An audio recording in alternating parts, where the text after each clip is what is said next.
ಶ್ರೀ ಗುರುಭ್ಯೋ ನಮಃ. ಹರಿ ಓಂ. ದೀಪ ಹಚ್ಚುವ ಸ್ಥಳಗಳು ಯಾವುವು? ದೀಪದ ದಿಕ್ಕು ಯಾವುದು ಇರಬೇಕು? ಸ್ತಂಭೆ ಚ ಶಿಖರೇ ದೀಪಾಃ ಪ್ರಾಂಗಣೆ ಚತ್ವರೇ ತಥಾ ವೃಂದಾವನೆ ಧರ್ಮಶಾಲಾ ವ್ಯಾಖ್ಯಾಧ್ಯಯನ ಸದ್ಮನಿ.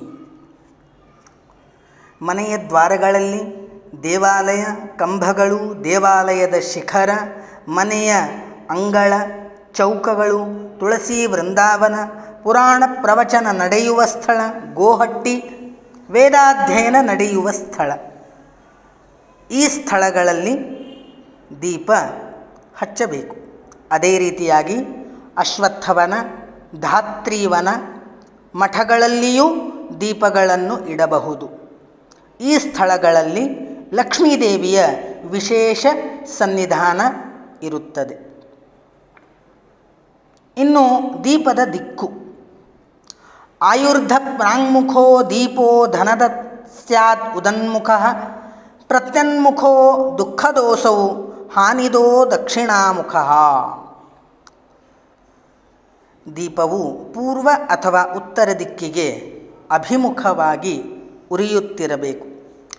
ದಕ್ಷಿಣ ಮುಖವು ಹಾನಿ ಉಂಟು ಮಾಡುತ್ತದೆ. ಪೂರ್ವಾಭಿಮುಖವಾದ ದೀಪವು ಆಯು ಅಭಿವೃದ್ಧಿಗೆ ಕಾರಣೀಭೂತವಾದದ್ದು. ಪಶ್ಚಿಮ ದಿಕ್ಕು ದುಃಖವನ್ನು ನೀಡುತ್ತದೆ.